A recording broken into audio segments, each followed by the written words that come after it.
voice. When he came out of retreat and started teaching, we realized, just what an amazing being he was. One of the previous directors of Root Institute and also Tushita Delhi, Trisha Donnelly, who later became a nun, she referred to him as a ball of bliss, a ball of bliss. He was a very blissful, extraordinary teacher, expert master of the Kala Chakra Tantra, which is one of the most sophisticated and complicated of the tantric systems. And he even gave teachings on that to His Holiness the Dalai Lama. So anyway, the other thing about what I'm saying is that if we don't create the cause, the mass, the general public, students, if we don't create the cause, then the teachers don't appear, they don't teach, So that's why it's good to keep on requesting teachings, and in the 7 limb prayer, the 5th and the 6th limbs are the requesting to remain and teach. Those parts of the 7 limb prayer are very important to create the cause, to have the teachings. Otherwise, why should, it's not that they lack compassion, of course, but why should teachers spend time teaching people who are not interested, or have to be reminded to request for teachings? I mean, that shouldn't need to happen. And traditionally, teachers don't just turn up and say, I'm going to teach. They have to be requested. So, because that makes sense, yeah? It shows that the students are interested. Anyway, that's something to bear in mind. And as in good Indian tradition, it's not much use probably just asking a teacher once, please teach, please teach. We have to do at least 2 or 3 times, keep at it. In the past, one offered gold and so forth when one was requesting teachings. Now, that's quite rare. One can, a sincere request and so forth. So we should keep on requesting Lama Zopa Rinpoche, for example, to come and teach at Tushita, Delhi. Tushita Dharamsala, keep on doing it, and so should we. Because Rinpoche started giving the transmission here of Sutra Golden Light, 4 or 5 years ago, maybe, and that's still unfinished. We still have the text here, probably with the bookmark, a mark where he stopped. So we should ask for that to be continued. Okay, it's enough preamble. But of course, this is the Losar week when we remember our teachers, and we remember especially Lama Yeshe, and we remember Venerable Yapel's wonderful sharing of his experiences and his time with Lama Yeshe. And actually, we at Tushita Delhi should arrange for that talk to be transcribed and published. That would be a good offering to Lama and the organization. And I know a lot of people around the world expressed interest in that recording, because it's, Yapel is someone who was around. John Jackson, his name before, he was around since the early days. Yeah. Okay, so here we are looking at the immeasurables, and we've been spending a lot of time on immeasurable loving kindness. And within that, we are spending time on the first part of that, which is the essential first step of generating warmth and kindness towards oneself, which is of course not easy at all. Not for most people. It's not something easily generated. So that is what we shall do, but we'll start with posture and motivation.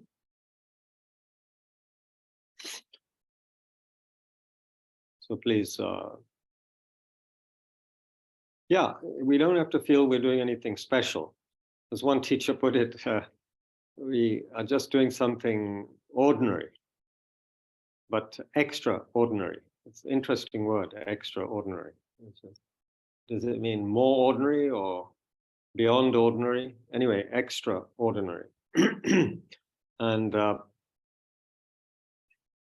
it's only our complicated minds and sort of restlessness or whatever that forces us to have to remind ourselves to be relaxed and to sit in a comfortable fashion, you know. I'm sure it comes totally naturally to most, for example, indigenous people still. I'm sure if you asked a Maasai warrior or a Zulu or an indigenous American Indian to sit, they would just naturally sit very confidently upright in a dignified manner. And they wouldn't slouch in a very strange position with their legs crossed in the Western fashion. A kind of contorted state. So of course, because our mind's a little bit contorted, our posture becomes a bit contorted, and as does the whole world. So we just sit comfortably, relaxed, upright, sense of calm, sense of clarity, which comes from slowing down and paying attention. And then naturally, when the wind and the rain slow down and stop, the ripples on the pond will stop and there will be clarity and stillness. And one will be able to see the pebbles and the fish at the bottom of the pond, a traditional pond. Yeah.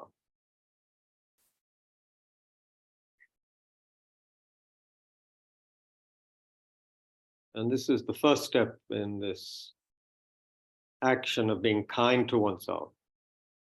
Because otherwise we are, if somebody who was, again, we won't use the analogy of a Martian or somebody looking, but if somebody from a more traditional, sane culture, which was still in touch with its roots, if they were to look at most urban people, they would think, you know, we really have got, I don't know, not only ants in our pants, but that we're also kind of flagellating ourselves. And, you know, there's something wrong with us. You know, we are acting as though we are receiving little electric shocks every few seconds, you know. We're so active and moving, and the mind is never still.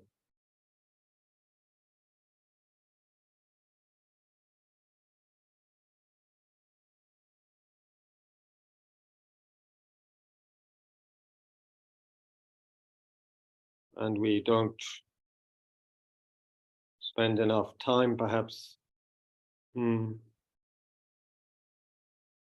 Well, I'll tell you, I had a bit of a kind of a revelation in, not revelation, but you know, I was spent the night, overnight in Gaia because I got late, so I went to the house of a family I know there.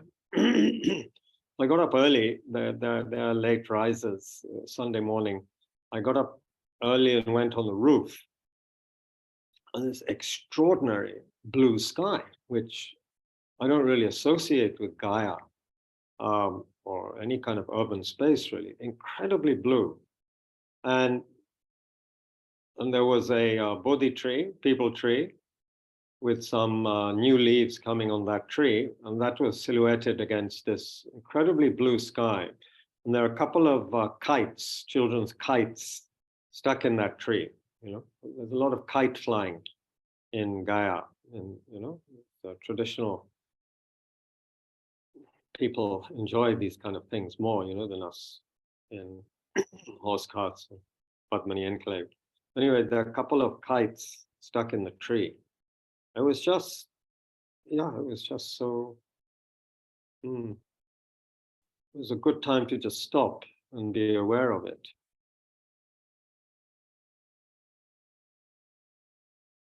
So these moments, quiet, still moments, I wonder how many such moments we allow ourselves,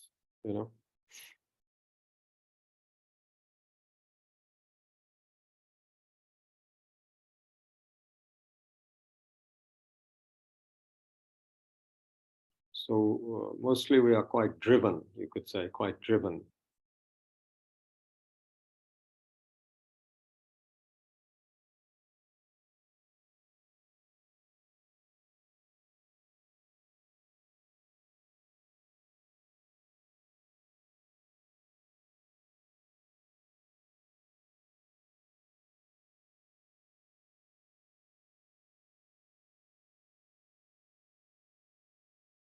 So as is said in the teachings, when we slow down and begin to contact what we may call the basic goodness within ourselves, then we find there's no war anymore. There's no war.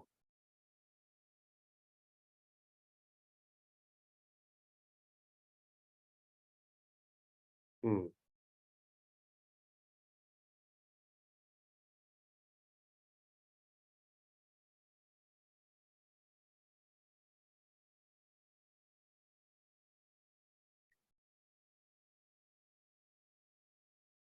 So I must tell you another true story. I think it was mentioned at one point during the Zoom, the COVID time.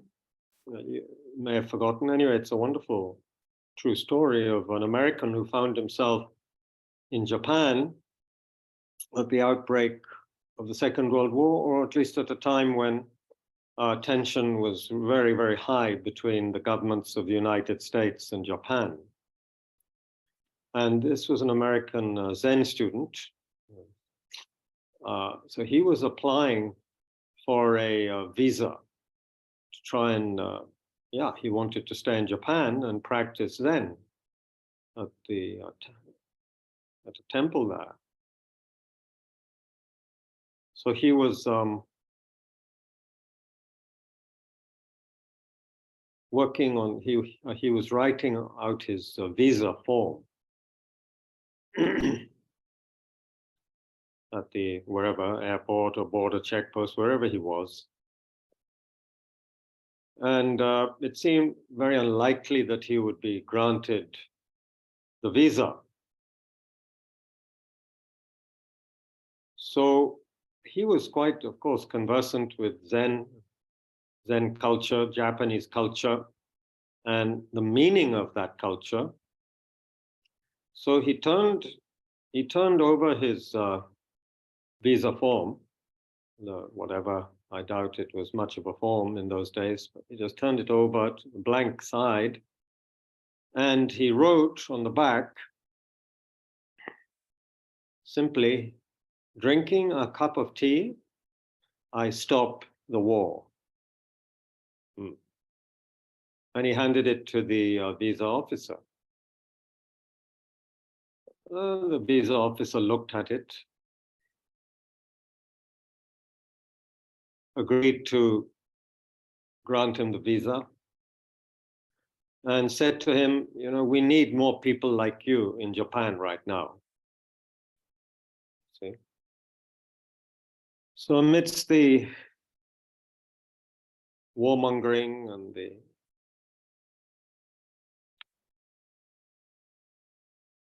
disturbed mind, emotions, thoughts that we have, especially at times of tension and conflict. I mean, we don't need a war. We just need a cricket match between us and Pakistan or something, and people's emotions run very high, can be rather very nasty comments, etc.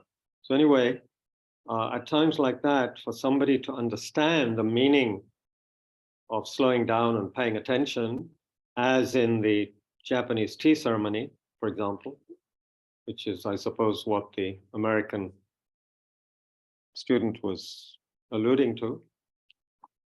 So when that begins to happen, then the internal war stops. When the inner war within oneself stops, then there's a real greater chance of outward harmony.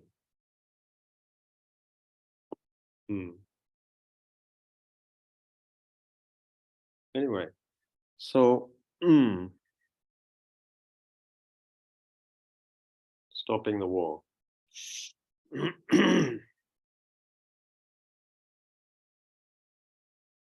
So we can do that with some simple steps, can't we? We sit still, bring our attention to the breath. We let there be an openness in the shoulders and chest. We allow ourselves to connect with the breath and with the out breath, and we let go with the out breath. Very simple.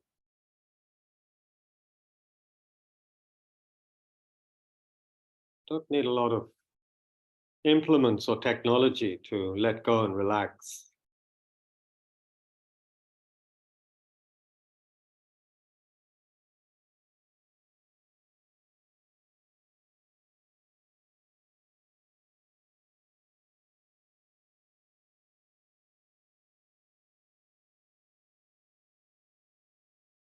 As Mingyur Rinpoche very suggestively and inspiringly says in the last lines of his wonderful book, In Love with the World, it says, everything we need is right here, right now, within ourselves, in this very moment. Everything we need for, whatever, fulfillment, waking up, whatever, everything we need is actually available here right now, in this very moment. But we tend to miss it because we're distracted.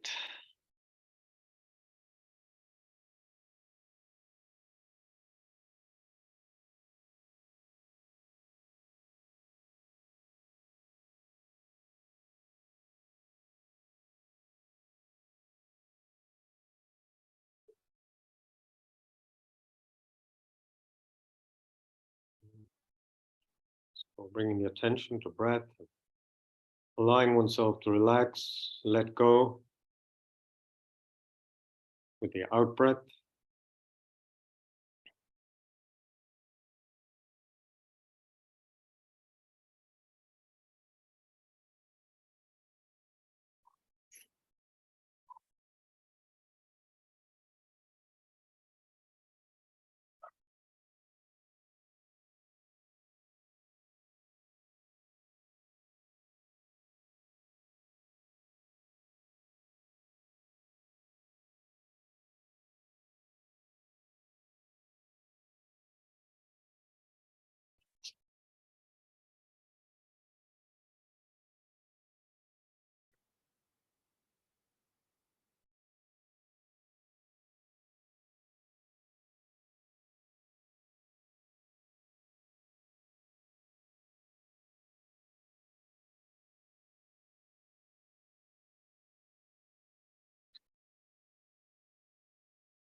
feel how within the body there are areas of tightness and tension,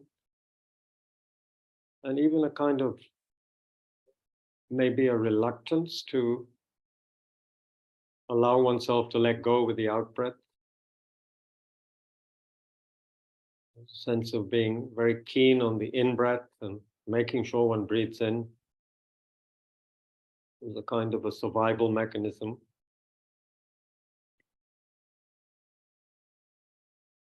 And we allow the in-breath to just simply happen and just let go, really let go with the out-breath, without losing that sense of balance and awareness, of course.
Okay.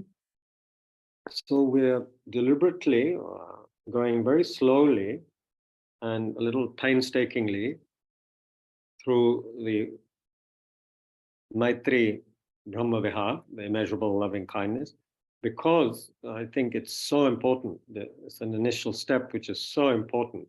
A lot may go wrong if we don't engage in this step properly.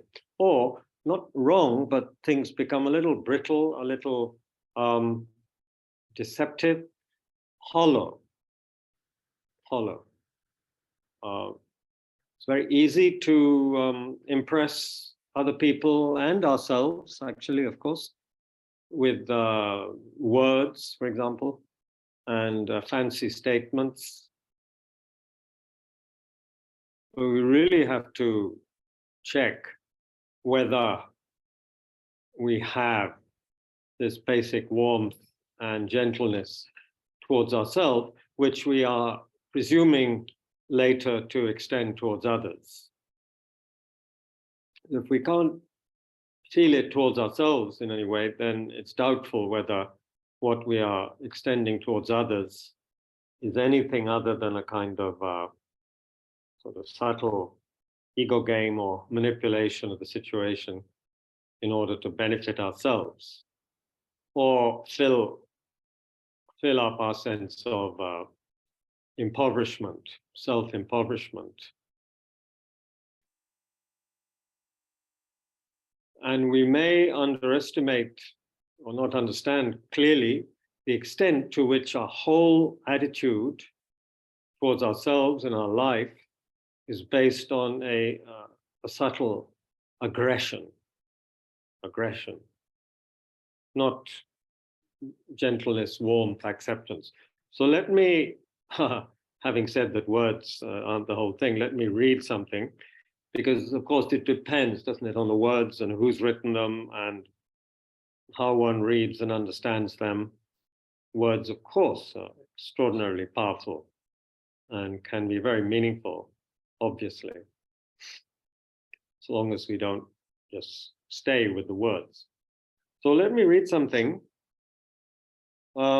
which is very much connected with this capacity we are said to have as human beings for genuine loving kindness. A passage which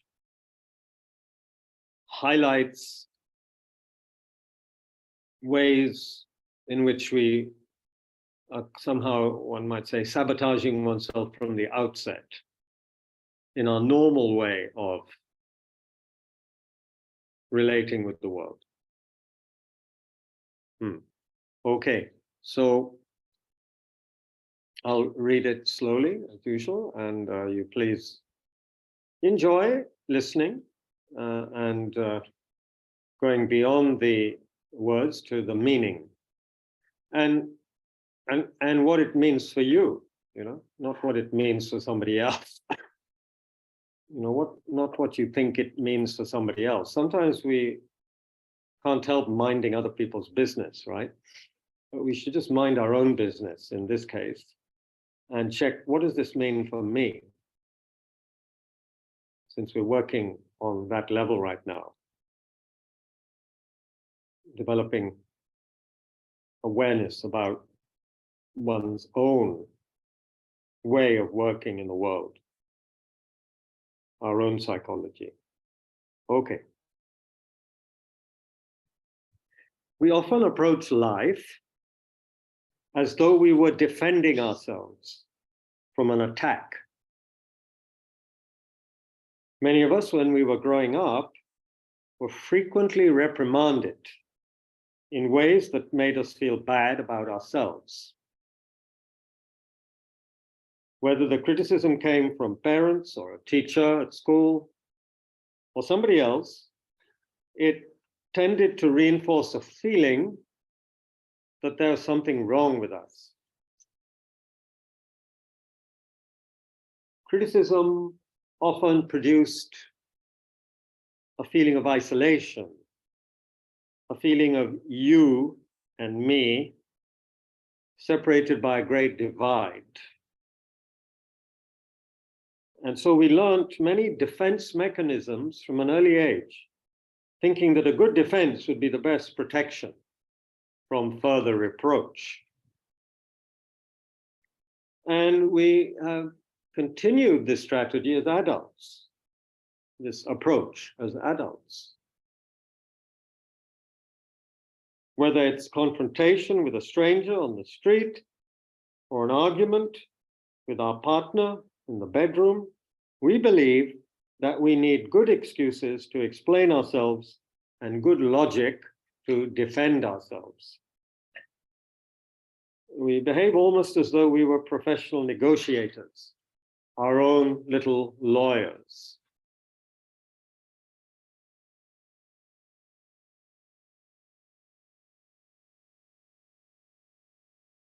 In Western psychology, especially, some approaches stress the importance of reinforcing the ego to enhance our self-esteem.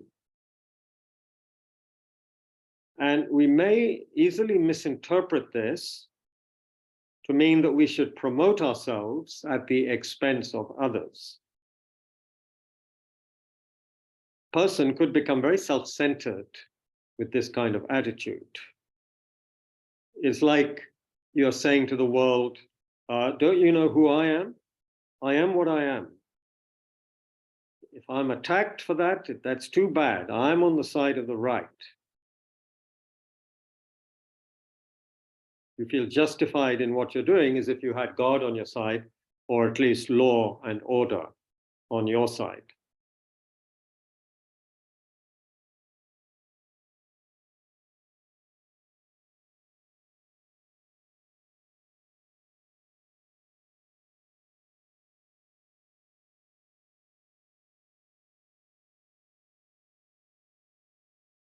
So when we are first learning these techniques for self-defense, our logic may be somewhat feeble, but eventually we become powerful and convincing negotiators for ourselves.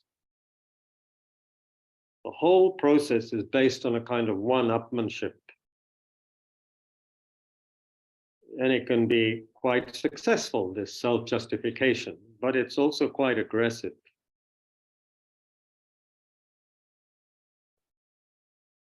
And we learn to apply this approach throughout much of our lives. and try to gain the upper hand with everybody, from our boss to university registrars.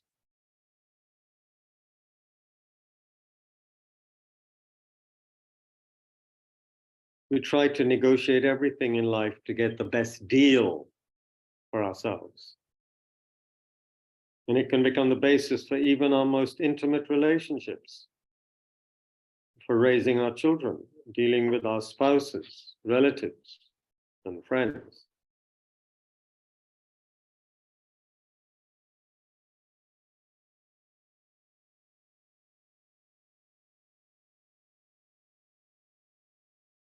So much of this goes back to our education and upbringing, because we're still afraid that we'll be criticized or we'll fail if we don't assert ourselves. We might worry that, we're not going to be functional if we're not assertive enough. We might never leave the house if we don't pump ourselves up. So really, we should re-examine all this to see if it's working. We need to investigate whether it's really that beneficial to build ourselves up in this way, especially to do so by putting others down. So we should question what is harmful, what is beneficial. In my own experience, I found that employing a self-centered approach and being constantly on the defensive are not helpful.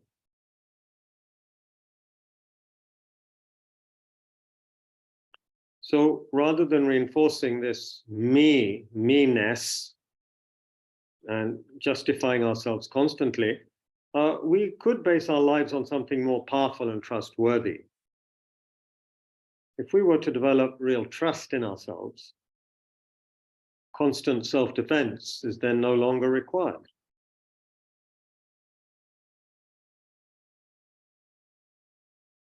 So that may sound good, but what are we going to do? What are we going to trust in ourselves?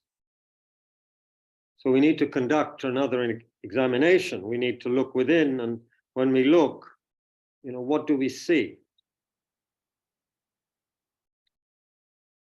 Is there something worthwhile and trustworthy in me? Of course there is, but it's so simple that we tend to miss it or discount it.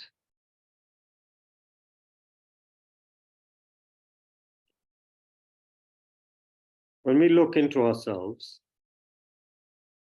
we tend to fixate maybe on our neurosis, restlessness, and aggression. Or we might fixate on how wonderful, accomplished, and invulnerable we are. But these feelings are usually superficial, covering up insecurities. So take a good look. There's something else, something more than all that.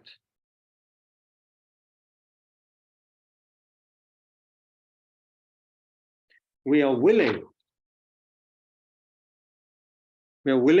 to wait, willing to smile, willing to be decent. We shouldn't discount that potential, that powerful seed of gentleness.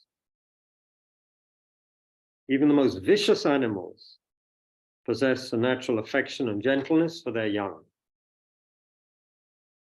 That element of gentleness exists in every being. And we don't have to be embarrassed about it or try to hide it. We don't need to cast ourselves as bad boys and girls or as heroines or tough guys. We can afford to acknowledge and cultivate gentleness, and first of all, to treat ourselves better.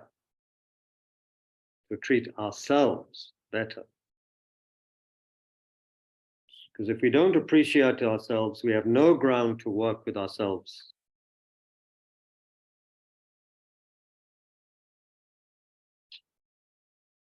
Otherwise, well, the alternative is extending aggression, arrogance, resentment to everybody, our parents, teachers, relatives, colleagues, employers, friends, lovers, everyone. The whole world seems full of thorns that cover the ground around us, and poisonous fumes are everywhere. Aggression is blind. Whenever there's a blind spot produced by your aggression, you don't see anything properly. Then no appreciation or friendship is possible.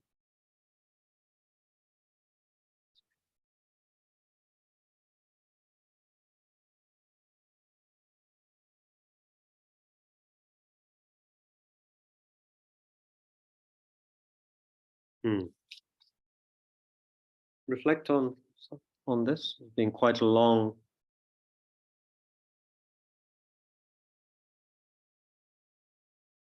reading. Do we agree with the author?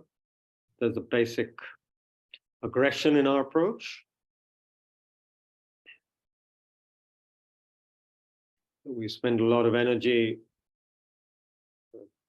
defending somehow, building ourselves up, defending who we think we are, some image of who we think we are.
Mm.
And because of, I think what's been written here in this chapter, so good. I'm going to read another couple of paragraphs, then we'll have discussion. And won't be in a hurry to wrap up Maitri Brahma Vihara. There's tremendous amount that can be said about that. Maybe next session we'll continue with an approach that Alan Wallace has, which is very, very useful. But at the moment, what I'm working from is Trungpa Rinpoche's book, Mindfulness in Action. Okay.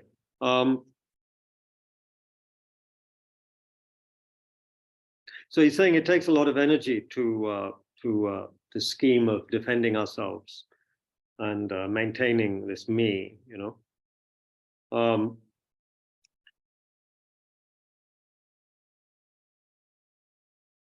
He says there's a much simpler way to live, you know, much simpler way to be. And he gives an example of buying a shirt. He says, you know, if you buy a shirt in a shop, if the shirt fits, you feel good in it. And your new clothes, they feel good, they feel fresh, they don't come with dirt on it. Yeah, the shirt doesn't come with dirt on it. So everything in life, he says, comes that way, without any need for logic to defend it. You might have trouble seeing this, but actually, you yourself are fine.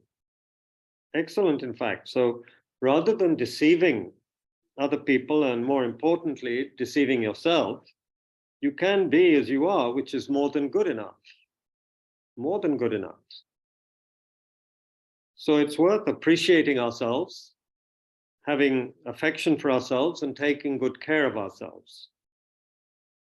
Genuineness, goodness, appreciation are extraordinary gifts. So ultimately, that's where we place our trust. So this truth is so true that we don't have to pretend at all. It's real. So every one of us is capable of loving ourselves. We're also capable, for example, of falling in love. We're capable of kissing our loved ones. We're capable of extending our arm to shake hands. We may offer a meal to someone, welcoming him or her to the table, saying, "Hello, how are you?" We're capable of these simple things. And we have been performing such simple acts of kindness for a long time. And generally, we don't make a big deal about this capability, but in some sense, we should. We should celebrate, or at least acknowledge, our capacity for simple acts of generosity and gentleness. They are the real thing. And in the end, they are much more powerful and transformative than aggression, egomania, and hatred.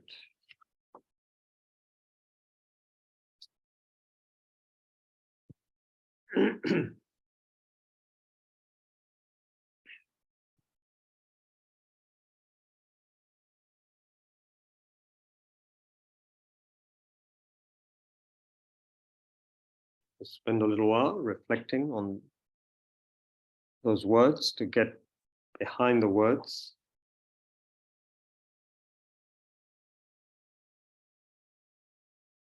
And when we hear such words, we could check, how do I feel about myself when I hear these words? Do I reject? Is there resistance? How do I feel when I hear such words? Does it feel like something familiar? A kind of sense of relief? Oh, thank goodness,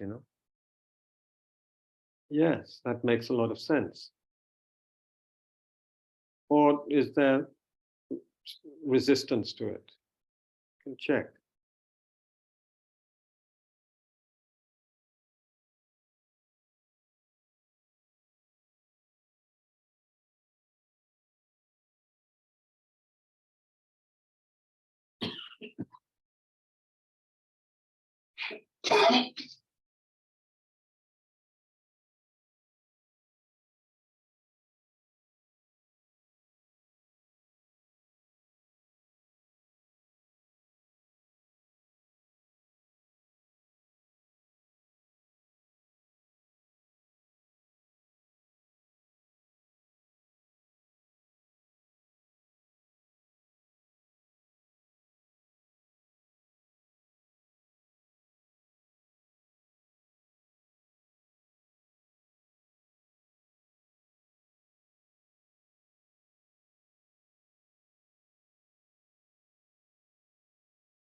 Hmm.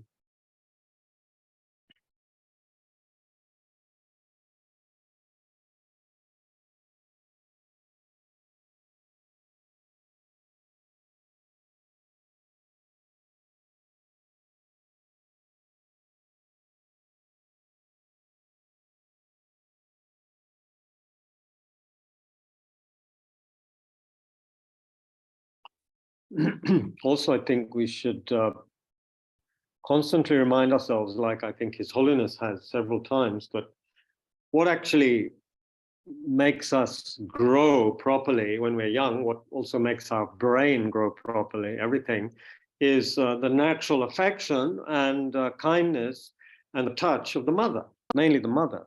Of course, also father, if they have a need to have more of a role in the caretaking for whatever reason. But that's what makes the young brain, the young body, the young mind grow properly and thrive. Whether it's a human being or a monkey, a deprivation at that age is very traumatic, can be very traumatic and painful, leading to many problems in life, including maybe primarily the ability to be kind and gentle to oneself, and developing all these defense strategies, which can become extremely sophisticated, so that simple truths and kindness just cannot get through initially.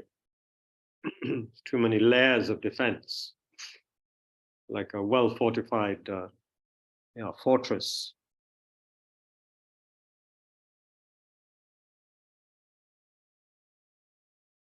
So the point being that, does anger, does aggression, does neglect make us grow well and properly and thrive? Well, of course not. So kindness, love, affection, that is primary. That is a primary, basic emotion, need, and capacity of a normal human being. And even an abnormal human being has the seed of it.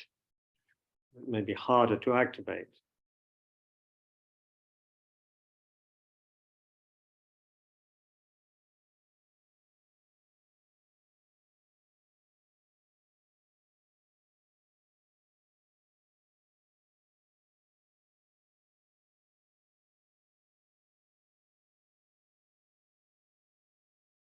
And there's plenty of evidence now, apparently, that very young children react with delight when they see images of their children of their own age who are happy with smiles, and they show a lot of concern and discomfort when they see images of a child in pain or crying or suffering in some way. It's natural.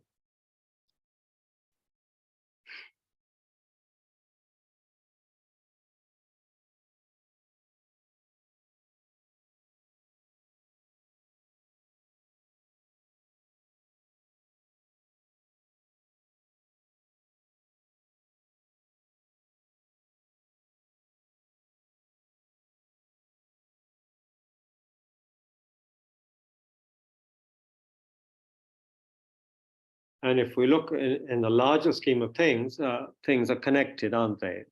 The clouds, the sky, with the rain, and the earth, and the trees are all connected. A web of relationships between them is indisputable, is evident. It's only people blinded by greed and aggression who cannot see these things clearly, and who cut down vast rainforests for short-term profit.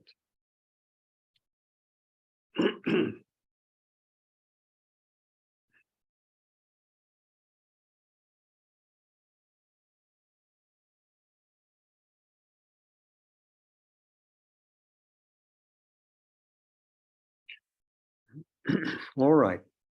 I think quite enough has been said, spoken. We can have some discussion. Yeah,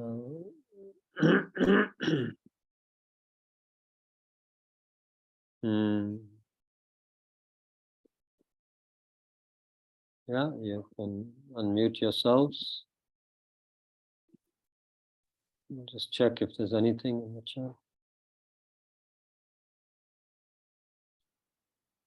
Neeraj is reminding us about the autobiography by the great Mahayana master Rahul Sanskritayan, who traveled to Tibet so many times. It's a must to study. Okay, thank you. And there's Meri Jivan Yatra has been posted there. 7.62 megabytes. Thank you, Neeraj. Okay, anything connected with what we've looked at today? All the reading was from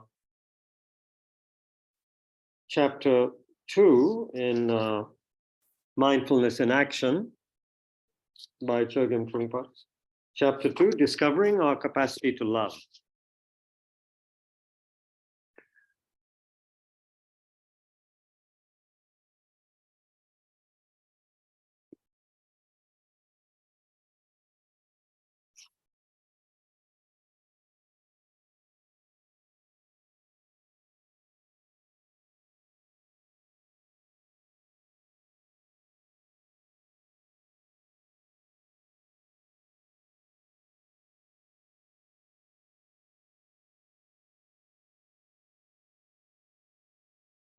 I see we've all been delivered into a very peaceful state of tranquility and ease, just like the image of Bodhi leaves in Vanshri's rectangle on screen. Is this the Vanshri from Bodh Gaya who was at the school, or that's another Vanshri? Okay, this is another Vanshri. All yes. Right. Welcome. Nice image you have. Bodhi tree is very beautiful right now in Bodh Gaya. especially the ones with new leaves. Beautiful, shiny, and amazing colors. And the old trees are falling off, the Bodhi trees, especially, the one, the main famous Bodhi tree. So the people eagerly awaiting those leaves to fall off the tree. And then they rush to grab them to take home and treasure their Bodhi leaves, even though some are very wrinkled and curled up. Haji, anybody? Otherwise we just stop early and enjoy, this is a day of celebration. So we shouldn't feel that we have to do lots of prayers and be a good certified Buddhist, certified sane Buddhist. Can I ask a question? Absolutely, yes. I can't promise to answer. So I have read in different places that we call these 4 qualities as immeasurables. One, because there are immeasurable sentient beings. And then I happen to read elsewhere that in fact we are looking at we are calling them immeasurable because there is never enough of them. And both seem so true that I was wondering if there are other reasons too for calling these qualities as immeasurables. Well, there's immeasurable sentient beings, yes. And they also say that when we have properly developed our capacity for love and compassion and everything, then it's like an unending reservoir of those qualities. So that's also maybe immeasurable. Cannot measure the amount of kindness and compassion we have within us. It's not something to be measured. So maybe it could also mean something like that. Does anybody else have an idea about what immeasurable refers to? Ajirji, Tejalji, is this the Tejal we know, the Tushita Tejal? Hanji, that's me. Yes, it is Kabirji. good, great. Yes. You're doing a quality control check, I can see. Absolutely not. Checking what's happening at Tushita. Yeah, very embarrassed. Bilkul bhi nahi. I'm just savoring and enjoying everything that you're sharing with us. It's all plagiarism.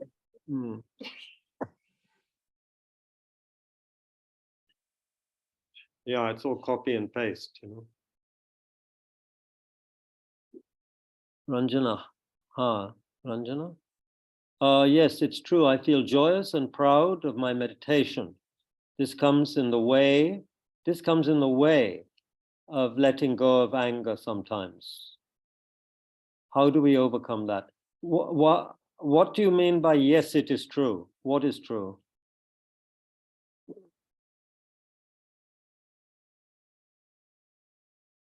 Ranjana, do you want to speak? What do you mean by yes, it is true? Okay, you like posting, all right. When you mentioned that words can be hollow, yes, obviously, yes. And you say you feel joyous and proud in your meditation, of your meditation. And this comes in the way, you have to explain a bit more, I'm sorry. Why does it come in the way of letting go of anger sometimes?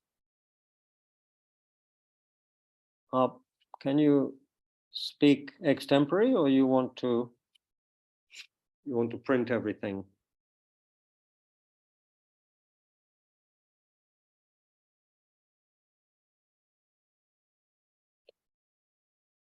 No, you're still not clear. Won't be able to. Oh, you can't unmute. I see.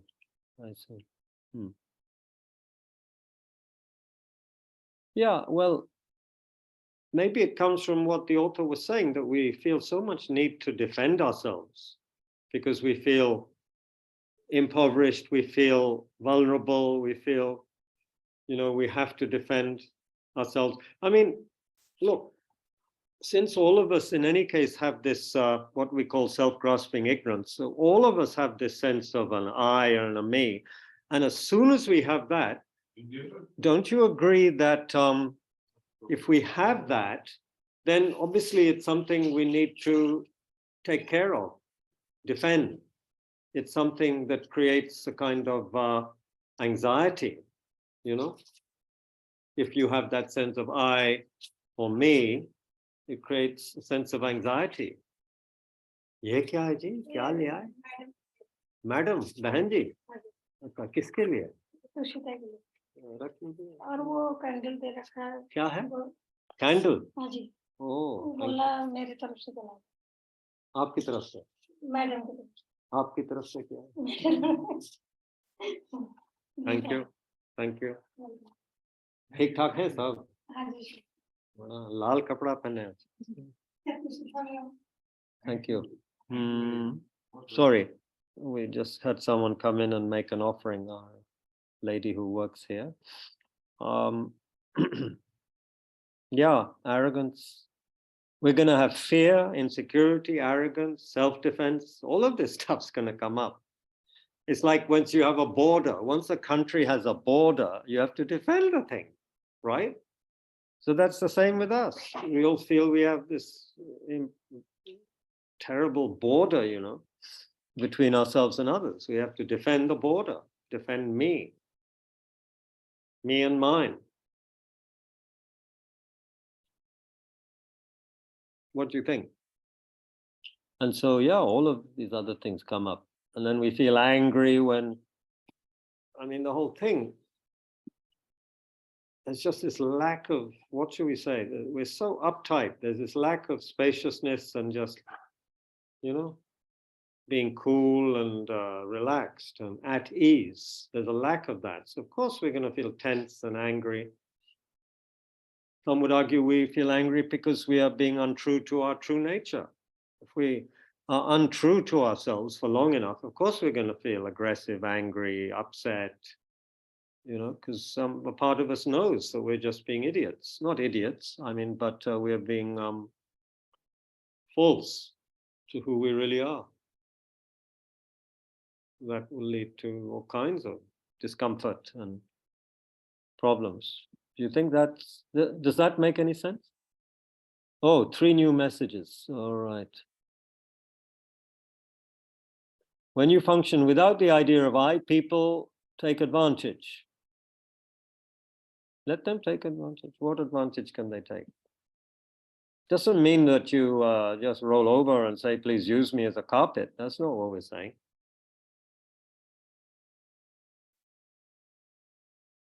But we are somehow,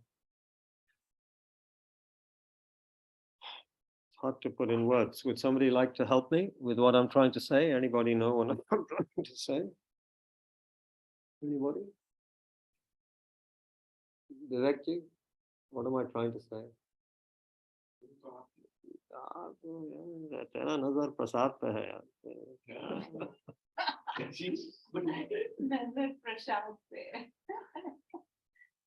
Sorry, that's a very naughty statement, barbed statement.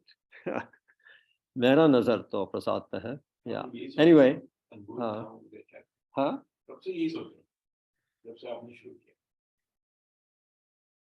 So, yeah. Anyone else?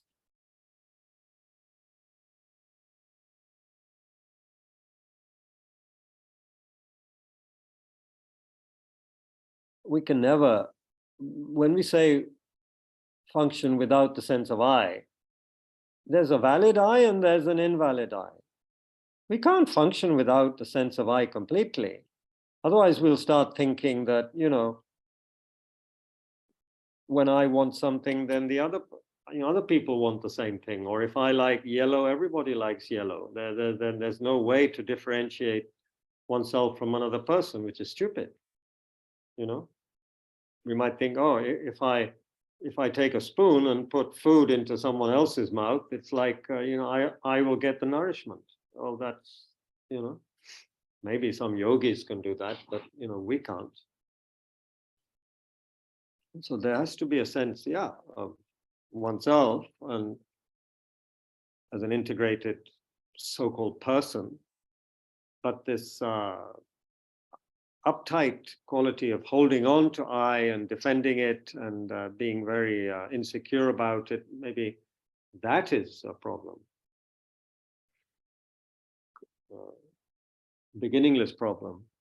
That's why we're suffering now, according to Lord Buddha, holding on to this I since beginningless time. What do people here think at Tushita? We have a silent crowd at Tushita today, just waiting for the offerings to be distributed, I think. This is wrong speech I'm using, by the way. This is, I apologize. I don't mean that.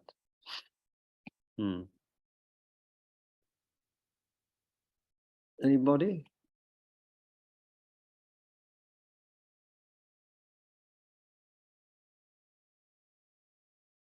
Anybody else who can unmute themselves? Nilashi? Ajirji? Kabirji, Ji. I was thinking about what Venerable Priyadarsini has said. Priyadashi had said about heroic sense of attitude when we do something. Sorry, I missed that. What attitude? A heroic sense of attitude when we do something out of compassion. Ah, heroic. Yeah. Was he using that in a derogatory way or in a positive? No, in a positive way, that when I think that question was asked about how women are taken for, like, I think someone just asked that question about being used as a mat. So how do we then respond to a situation like that, especially in context of women, where we can be used not we, but like sometimes women have these experiences of being used as a mat. And then how do we develop compassion in those moments? Was that question asked of Venerable Priyadarshi? And if so, what did he reply? He replied about the heroic attitude and self-compassion. Are you out in the traffic? Are you in a traffic jam, by the way? No, I think this is Ajirji's background. What's that? There's a lot of background sound. Is it coming from your phone, from your device, or someone else? No, Ajirji. Ajir? Ajirji's. Ajirji, can you silent your... No. Yeah, I no, think Ajir. now he has muted himself. Okay, good. All right. So, Nilashi ji, what are you saying? So how do we, I didn't really, of course, I was mulling over that response, but I don't think I really understood what he had also said about women and how in the name of compassion, when do we know that they're harming themselves or we're harming ourselves in the name of compassion sometimes? Well, from how you feel in the body and then the response from the world. Doesn't the world, do you think, give us, if we are awake, doesn't the world give us a lot of feedback, whether it's people or anything? Like when we are unmindful or slovenly, then we keep on, tripping or banging into things or, allowing the milk to spill over, not watching it. I mean, the phenomenal world keeps on giving us signals, doesn't it, when showing us what's happening with ourselves, don't you think? And then other people will also give responses, and then we will have an inner feeling about things if we are sensitive. Just like we feel when we've had even slightly too much to eat, then most people will have a feeling that, yes, I have had a little bit too much to eat. Well, actually, it's not hard to catch that sometimes. If we're eating things we like, then we often don't know that we're eating too much. But in general, we might say that we know when how we are feeling and about something. So if one is being heroically compassionate in an unskillful way, then we will soon get some feedback, either from outside, from the world, in other words, being taken advantage of again, perhaps, or some inner intuition, don't you think?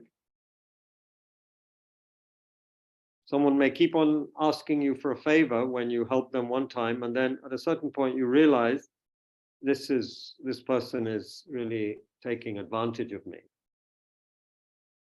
And then you have to make a decision what to do.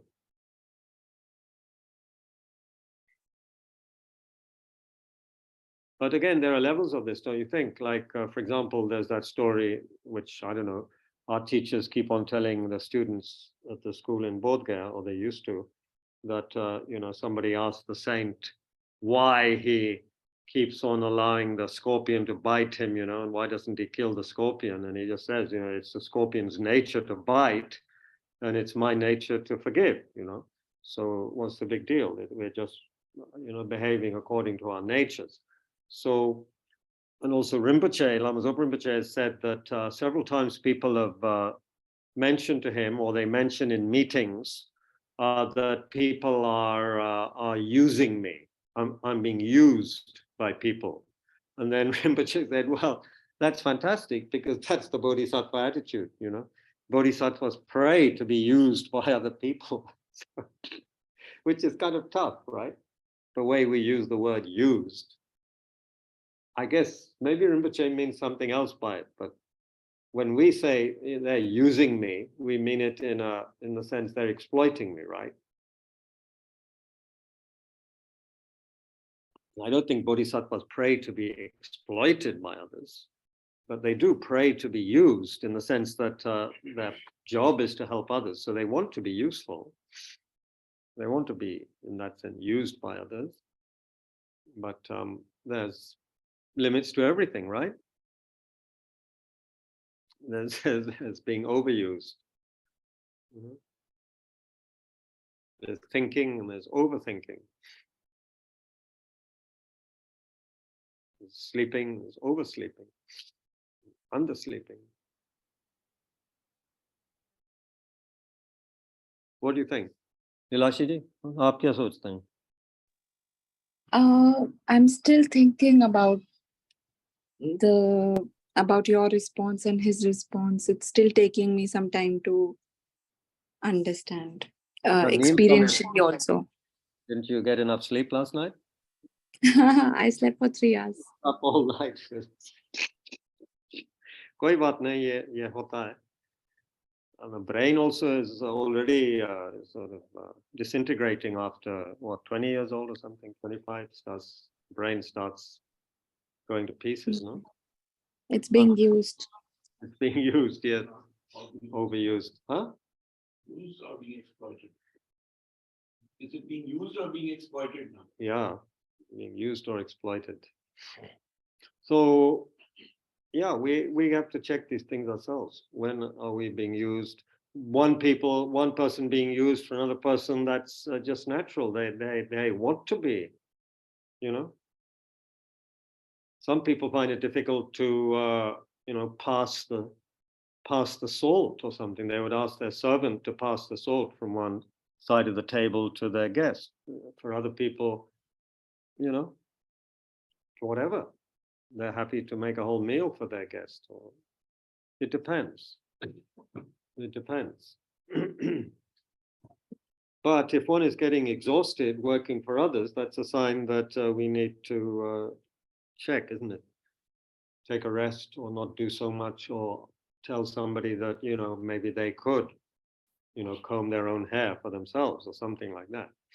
I was really quite surprised when I went to the States. The only time I went to the States, visit my family there, uncles and aunts and stuff. And I was quite surprised at how one uncle, he would just sit there and his wife would do his hair for him in the morning, comb his hair. And I felt that was strange, But people have different rituals, I guess. But, yeah. I mean, I can understand if you have very long hair, you need someone else to help you comb it. But if you just have ordinary, executive style hair, then you don't need your wife to comb your hair for you, do you? Maybe you do. So that's natural. For them, it was natural. For me, it seemed odd. But then,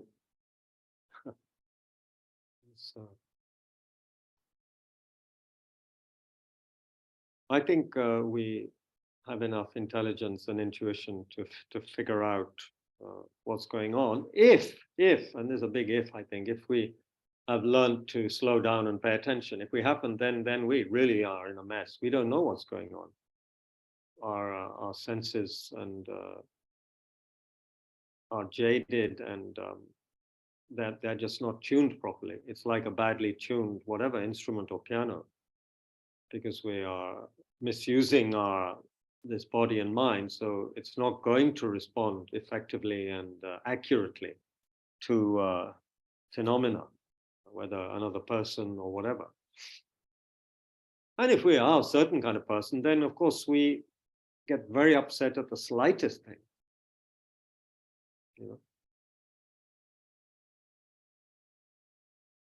One useful thing, actually, also, they say that psychology sometimes divides people into basically two kinds. One is called the hatred type or the aversion type, and the other is something else. I can't remember the name. So the aversion type is the kind of person you may have had in your home. They come into your home, and the first thing they recognize is something that they say is not right. Or this is not right, or that's not right, or that's not proper, or that painting is not, is slightly not, is slightly askew, or something like that. And another kind of person will just come in and just kind of relax. They won't need to comment on something. Or if you give them a glass of water, some people will think, oh, well, there's not enough water in the glass. They, like when I go to airports and then they give you tea, right? It's already a ridiculous price. And then I always feel that they should fill it up a bit more, the cup. There's a good inch and a half left at the top. So, my God, can't they add a bit more hot water or something? What's their problem? They're charging. They even charge 100 rupees at Gaya Airport, 110 rupees at Gaya Airport for a cup of machine tea. So maybe I'm an aversion type.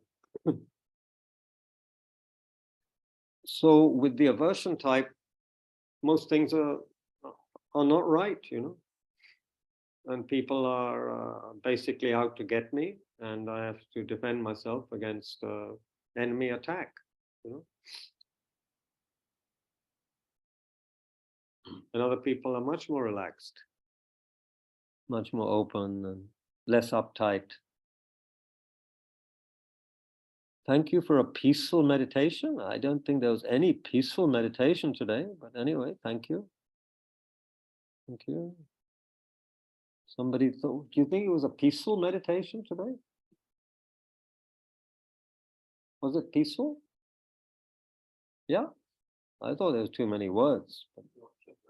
Peaceful था. विवेक आप बताइए, आप सच बताएंगे. हाँ? नींद अच्छी आई थी, तो शांति थी, पीस थी. Okay. ठीक है. Good. Oh, I need a really good coffee.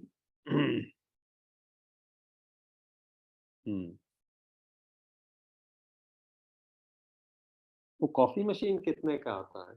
The really good Italian ones. Kabir ji, Excuse me? did you sleep? Did I sleep? Yeah, did you get some sleep? During the day, little bit, yeah, a little in the morning, little in the afternoon. Yes. Yeah, otherwise I wouldn't be able to sit here like this if I hadn't slept. I need some sleep every day. But anyway, I was talking about coffee machines, and they're probably quite expensive to get a good one. Anyway, that's just an idle thought. अजीर जी, आप कुछ बोले नहीं है, कुछ बताइए, कुछ रोशनी डालिए इस विषय पर. You think Ajir ji is asleep? It could be right. Or he was, maybe his wife came to get him. Neeraj ji ठीक हैं? Good. I like Nilashi's question. Yeah, you would. 'Cause you're a lady. Not just as a woman, but as a Kabir ji, 1 minute, just a sec. You were delayed. Sonali ji is asking a question. Yeah. okay. Carry on. no, not just even as a woman, but generally, I think it's sort of a continuous process to figure out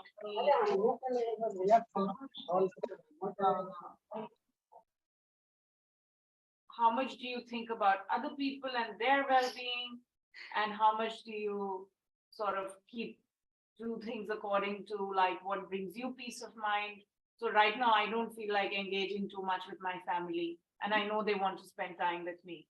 So, but if spending time with them makes me upset, then that completely defeats the whole purpose. So, so this is a constant process with work, with family, like Yeah. But is there a problem there?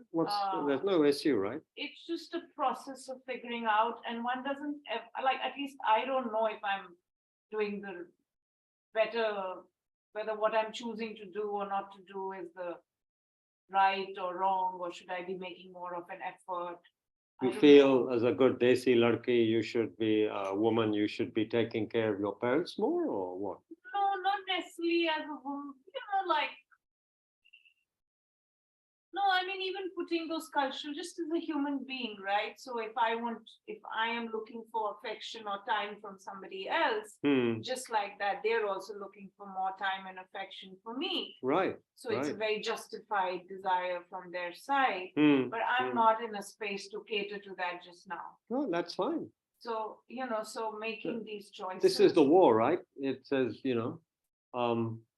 making a cup of tea, I stopped the war. This is the war that Zen student was referring to. We're always at war with ourselves. Should I spend more time with parents? Should I not? Should I this, that? Am I being fair to them? Am I not? Sometimes we just need to let go of that and not worry too much about it. If one's parents are in real need of you, then maybe one can do. But if it's just their attachment and reaching out all the time, when they don't absolutely need you and you need your own independence and your own, whatever path through life, then I think by compromising too much with parents or anybody, we can possibly harm ourselves. Because some parents will just want to keep hold of their kids, and live through them, or get them to do as much as possible for them. They feel their kids should be totally indebted to them in all sorts of ways. It depends on the circumstances. It's the opposite with me. So my parents, I think, have zero expectations. Good. So then one feels like at least I should do this much. So it's like this never ending. Lage raho. Munna life. Okay, there's no answer to that. Well, no definitive answer, I think. I'm sure there's people write books on that sort of thing, but I can't think of any highly intelligent answer. Ajir ji, आप कुछ कह रहे थे? Delayed response था आपका.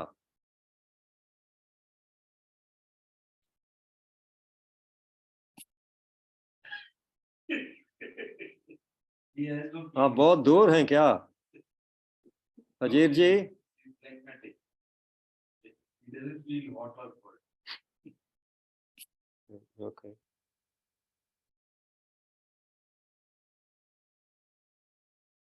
No, okay. Ajir ji?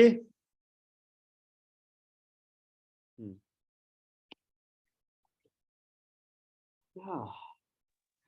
Hello. Hello.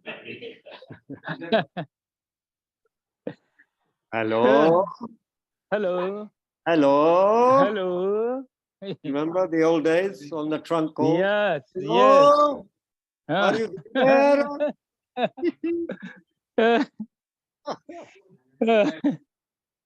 बड़ा मजा आता था उन दिनों में. You never knew whether you'd get through or not. And you have to try that many times, not only once. Hello. Ah, yeah, many times. Yeah. हाँ, आप कुछ फरमा रहे थे? नहीं, मैं ये कह रहा था, what you read today, Yes. I think as if one is acting one's own lawyer or one's own defense, being so defensive. I think that's really a very dangerous trend, because which really means one is really strengthening oneself very objectively. And probably I think that is really the problem in every kind of things. The politician saying that may he theek ho, some of the caste system saying that may he theek ho, and everyone is defending that, and there is no openness. So I really feel that the moment the self is defended, that becomes the ground of the conflict. Yes. So it's very essential to loosen that sense, which doesn't mean that the sense of self is not there, but being over defensive and saying that this is the only thing, I find that that is one of the great problems being created in the world. Yes. So how do we know when we are being over defensive, and how defensive should we be, or should we not be defensive? I think it's, I really would put it that it's purely functional. If one is really mindful, I think in that mindfulness, there's a kind of subtle wisdom which is saying that I think this is not the right way.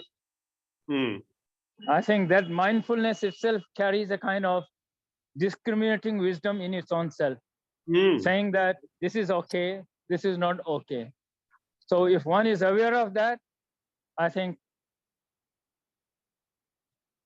Right. As though there was some kind of innate intelligence we possess. Exactly. If we were to slow down and give it a chance to manifest. Yeah. Yeah. What do you think? In fact, I really feel that the innate intelligence is so overpowered by the intellect, which is really reasoning, which is really self-defensing, which is really rationalization, that intelligence never comes up. So I think it's really giving a chance to that inner intelligence to really come out. Right. Which is very neutral, which is more affectionate, and it doesn't have much of a boundary to stop it to relate with others. Right. Right. Yeah. Thank you. Thank you.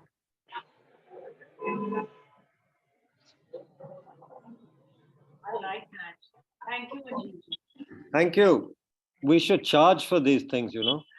All this good advice we're giving people. लेकिन donation box खाली रहते हैं यहाँ. बड़े कंजूस हैं लोग. सोचते हैं कि ये तो फ्री है भाई, भारत माता है, धर्म तो बहुत ही फ्री है. Donation box is not. In fact, someone stole the donation box. Someone stole the donation box. देखो क्या हाल है. I think someone must have put it somewhere to count the money and forgot or something. Who counted it and took it away. Yeah. Kabir ji,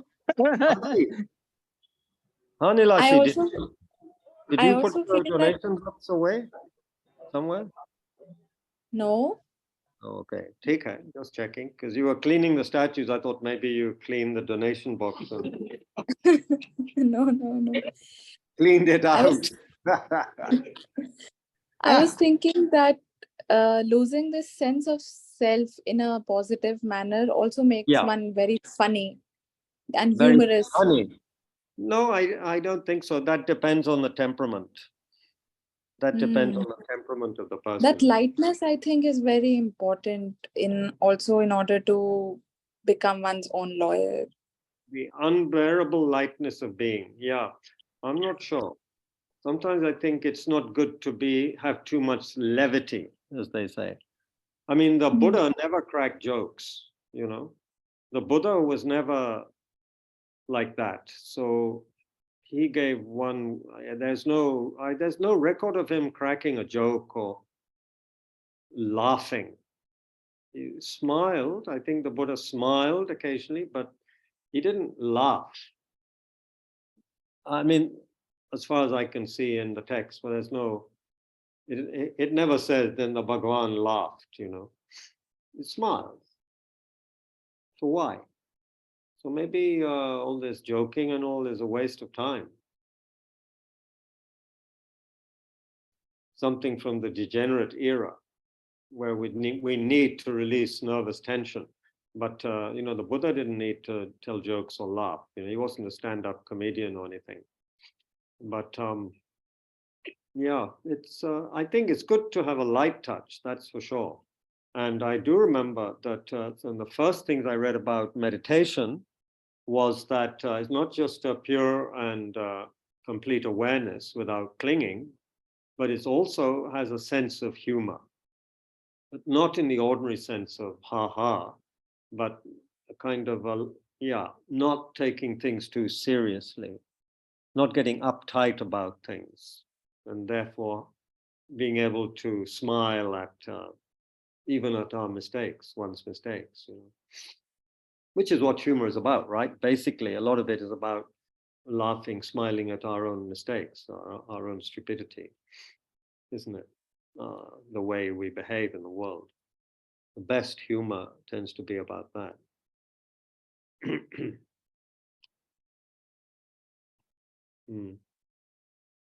But yeah, I sometimes wish that people had more of a sense of humor, some people.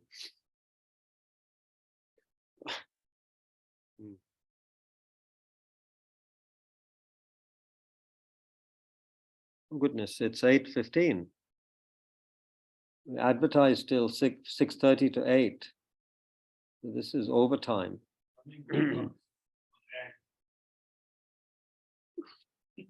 Kya bole? He said you're earning big bucks on ads. Yeah, we need ads actually. It would be interesting to have Tushita ads. That's how Matthew Bachchan makes it. Okay, could you please guide regarding the morning routine? What morning routine? I mean, you're not referring to what morning routine do you mean?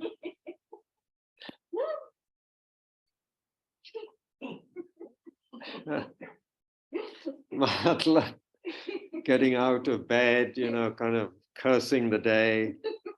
But yeah, I wish I'd slept another 2 hours, and stumbling into the bathroom, almost banging one's foot against the door, dashing to the toilet in time. I mean, what do you mean by morning routine? Do you mean a meditation or Ranjana? Okay, it's quick with our messages.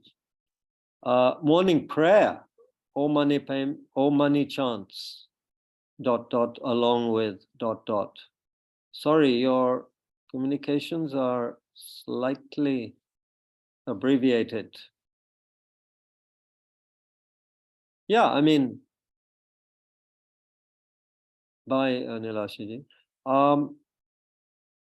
Morning routine depends on the person, but it's good if you find chanting Om Mani Padme Hum good, then that's marvelous. It's not a question of what else should you do. But if you want, there is an excellent book by His Holiness the Dalai Lama called Cultivating a Daily Practice. Cultivating a Daily Practice. You might want to look at that, and that has several things. You could also reflect on, with Omani Peme Hung, should reflect on loving kindness and compassion. Sorry, not should, you could. You could reflect on those that, if you're, it depends. If you're someone who is too open and too kind and allowing yourselves to be taken advantage of, then you need to say, look, I need to be a good, compassionate person, but it doesn't mean I allow people to, take advantage of me in an unjust way, in a, exploitative way. Or if you tend to be more of an angry, critical person, then you can think, well, today I'm going to observe my mind for those qualities and try to soften my mind a little bit and generate, gentler qualities through meditation practice, through mantra, whatever. But it depends on the time you have. Some people don't have much time and cannot get up, say, at 4 or 4:30. So then you have whatever time you have, 15 minutes, 10 minutes, then you use that. Main thing is, I think, also to just have a sense of awareness and stability. Sometimes we're in such a rush that you feel exhausted before you even leave the house, right? You ever had that experience? You feel kind of exhausted before you go out the door because you've been rushing around and thinking too much, worrying maybe about something. So we need to have a gentler, calmer morning routine, and therefore get up in time so we don't have to rush. If you need to go to work, then to have enough time not to have to rush, like swallowing down a quick cup of coffee or bread and then rushing to wherever. Not like that. So then that means going to bed earlier for most people. So it's all connected, with the evening routine, previous day's routine. Okay, morning 4:30 to 5, I devote to self-reflection. Fantastic. So, you should be advising me, actually. I shouldn't be advising you. You seem to have a routine, which is good. But if you feel you need to add things, then look at Dalai Lama's book, Cultivating a Daily Practice. And there are many books, and then you can get ideas from them. If you like reading or chanting, then you can do some of that, some mantra, some reflection. I find certain books or sutras very nice to read. Very calming and inspiring. It's good to be inspired in the morning, because often the energy can be low for people in the morning, for some people. Good to inspire yourself.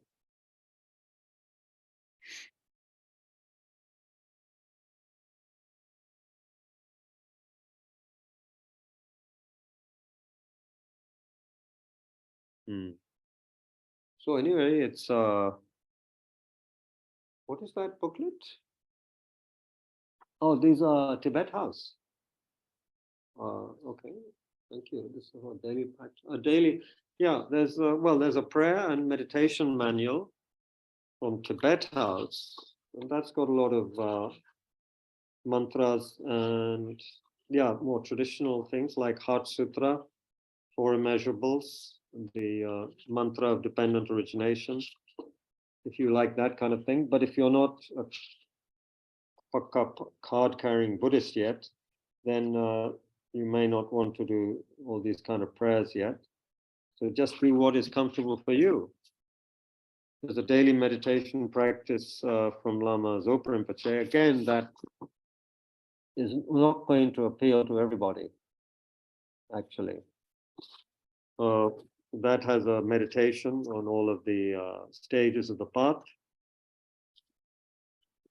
But yeah, and some verses from Shantideva, especially for Bodhicitta, then blessing the speech, which is a particular practice, and so forth.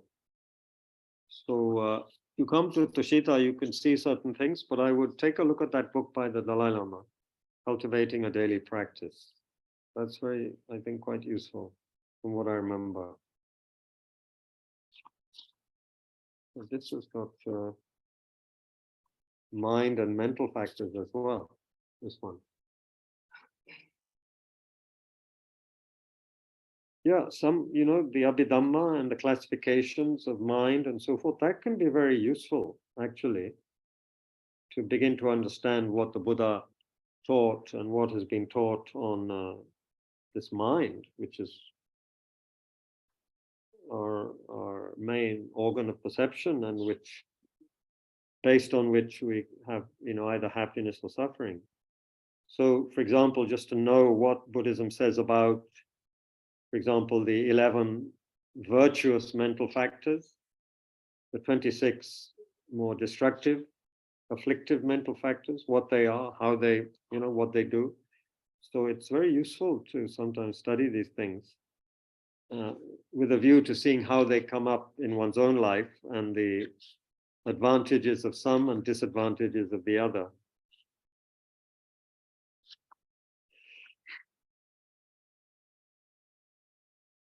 For example, there's a secondary afflictive mental factor deriving from ignorance called inattentiveness, okay? Inattentiveness, lack of conscience, distracted wisdom, after rough or no analysis, not being fully aware of one's conduct, careless indifference, and moral failings, intentional seeking mental distraction like daydreaming. Wow. That's the secondary affliction. I think that's pretty pervasive, that one. Forgetfulness in the sense of not clearly remembering virtuous actions, inducing distraction to disturbing objects, not just forgetting, but a negative tendency. So you see, these things are useful to ponder the way Buddhism classifies different mental factors, which are what we have within us. We're not talking of some theoretical subject. It's something within the mind. And there'll be very few ordinary people, very few non-yogis who have not experienced this inattentiveness, forgetfulness, excitement. Excitement is wildness, mental agitation, distraction towards desire objects, not allowing the mind to rest on something wholesome. It interferes with single-pointed concentration. Yeah, who doesn't have this kind of excitement? Most ordinary people have this. If one's a very serious meditator, one may be have tamed this to some extent. So study, also some study is good. Are you interested to study about Buddhism more? The self-reflection you have put, and that's good, but that one has to be careful with self-reflection that it doesn't become just kind of, mental wandering. That can happen if one's not careful. You do study. Good.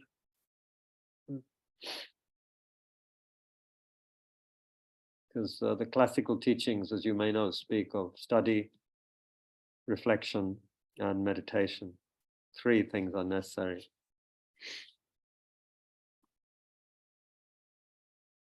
Okay, let's stop there. I think useful.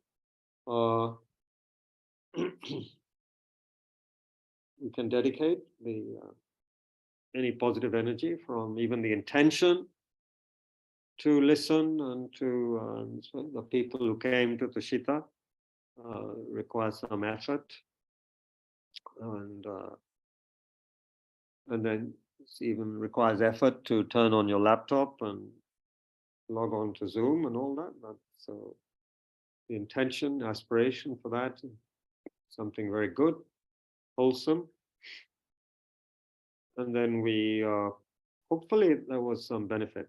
So let's dedicate it to the happiness and welfare of all sentient beings, and especially for the beings who are involved in tremendous violence and so forth against each other, for that to cease, for there to be peace, and for people to get in touch with their true nature, which is basically to be helpful and kind to one another. That's very basic. So may beings, instead of shooting and killing each other, may they be kind to one another. Instead of shouting or using harsh words, may they use gentle, kind words and so forth. May all of our, may the dharma flourish and last for a very long time in this world system. May we always have access to authentic dharma and teachers in all of our lives. May our teachers have long and healthy lives and all their holy wishes be fulfilled. And Sangha be harmonious and happy with all of the requisites necessary to study, reflect, and meditate.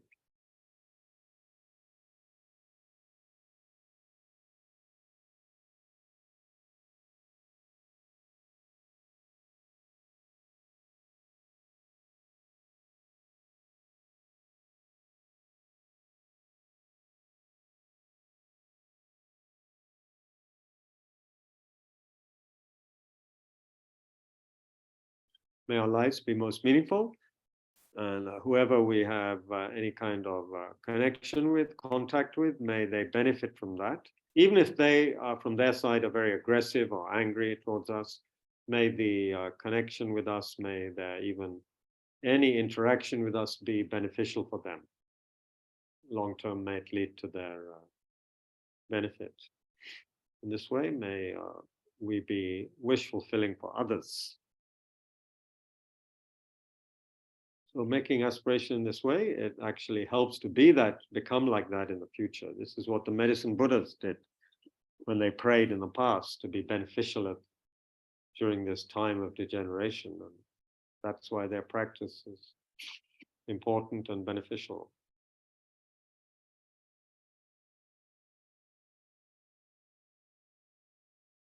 May His Holiness the Dalai Lama, Kyabje Lama Zopa Rinpoche, all the other beings have long and healthy lives. And on this very holy day of miracles, when Buddha displayed miracles at Travasti, may we use whatever means necessary, skillful means, to tame our own minds and to tame other people's minds and lead them to lasting peace and enlightenment.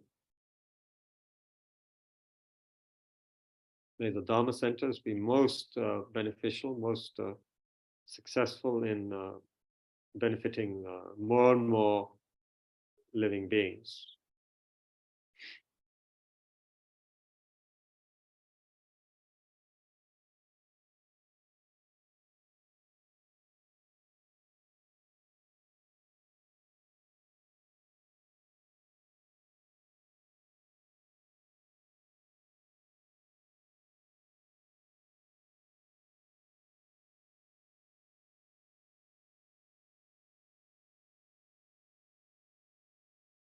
Okay, so thank you all very much online, and thank you everyone here, Tushita. Today is Tuesday. So we meet again on Thursday. Have a happy and safe Holi, and be careful with the change of weather and all the germs about in the atmosphere. Take care. Thank you. Oh, thank you, Kabir ji. Thank you, Apurva ji.